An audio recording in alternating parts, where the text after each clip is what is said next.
Hello, नमस्कार सगळ्यांना. कसे आहेत सगळे? अभ्यास कसा चालू आहे? ज्येष्ठ गायिका सुमन कल्याणपूर यांचं नुकतंच निधन झालं आहे.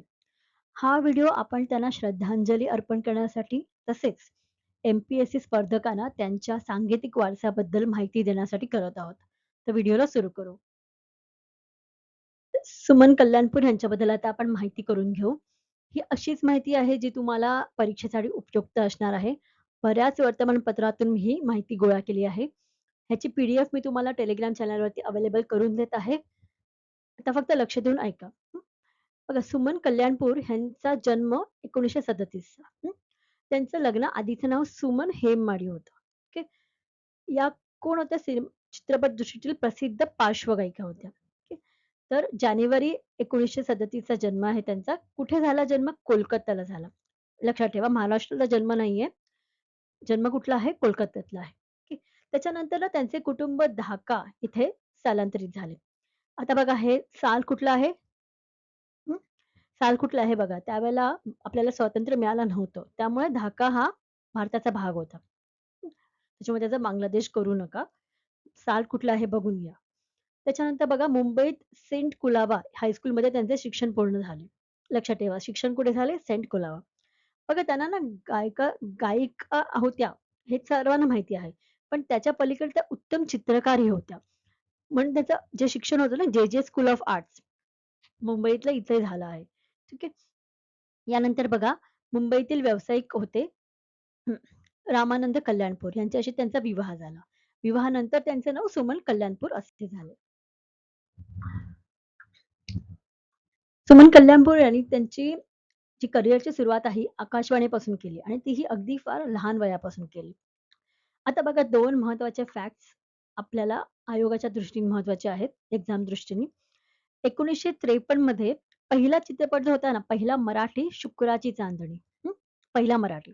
त्यानंतर लगेच 1 वर्षाने 1954 मध्ये मांगू हा हिंदी चित्रपट होता. की कोई पुकार धीरे से तुझे ही अंगाई गीत त्यांनी गायले होते. ठीक आहे. हे 2 झाले असेच प्रश्न आपल्याला विचारले जातात. त्यांनी बघा 740 हून अधिक चित्रपट आणि गाणी गायली आहेत. त्यांना अनेक भाषा अवगत होत्या. मी या भाषांची एक लिस्ट पण पुढे दिली आहे. हिंदी, मराठी, बंगाली, आसामी, गुजरात अनेक भाषा त्यांना अवगत होत्या. हं. त्याच्यानंतर बघा ही ही काही त्यांची गाणी आहेत, जी खूप असे गाजलेली आहेत. एक गोष्ट लक्षात ठेवा, सुमन कल्याणपूर यांचा आवाज आहे ना, लतादीदी मंगेशकर यांच्याशी खूपच मिळता-जुळता आहे. तर इथे आयोग तुम्हाला नक्की कन्फ्यूज करेल. तर तुम्ही दोघंही वाचून घ्या. कुठली गाणी कोणाची आहेत हे एकदा बघून घ्या. कारण हे असा एरिया आहे ना, खूप थिन लाईन आहे या आवाजामध्ये. त्याच्यामुळे नक्की आयोग तुम्हाला इथे प्रश्न टाकेल. हं.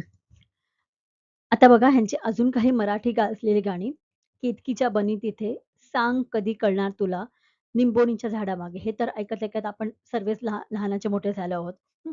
नंतर बघा हे एक गाणं आहे ना, ना तुम हमें जानो हे तुम्ही थोडं लक्षात ठेवा. का माहिती का? इथे खूप मोठा गैरसमज झालेला सगळ्या आपला सगळ्या जनतेचा. असं वाटलेलं की हे गाणं लता मंगेशकर दीदी यांनी गायलं आहे. पण सुमन कल्याणपूर यांनी गायलेलं. ठीक आहे. तर इथे म्हणजे हे येऊ शकतं कन्फ्युजन म्हणून.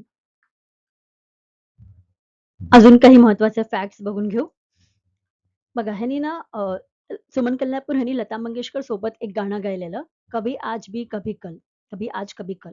हे एक लक्षात ठेवाल. हे एक युगलगीत म्हणजे ड्युएट होतं. मोहम्मद रफी सोबत त्यांनी अनेक 140 हून अधिक ड्युएट्स गायले आहेत आणि त्यांची आत्मचरित्र कोणी लिहिले आहे? मंगला खाडिलकर यांनी. ठीक आहे. आत्मचरित्राचं नाव काय आहे? सुमन सुगंध. त्यांच्या गाजलेल्या गीतांची काही मी तुम्हाला इथे लिस्ट देते आहे. एकदा बघून घ्या, पाहिजे तर ऐका. एकदा YouTubeवरती ऐकलं की जास्त स्मरणात राहतं. जसं तुम्हाला ब्रेक मिळेल, कधी अभ्यासाचा कंटाळा आला, तर एकदा ऐकून घ्याल YouTubeवरती. मी तुम्हाला सांगितलं तसं त्यांना अनेक भाषा अवगत होत्या. त्यांनी या साऱ्या भाषांमध्ये गाणी गायली आहेत. ती एक लिस्ट आहे, की एकदा बघून घ्याल आणि सर्वात महत्त्वाचं अवॉर्ड्स.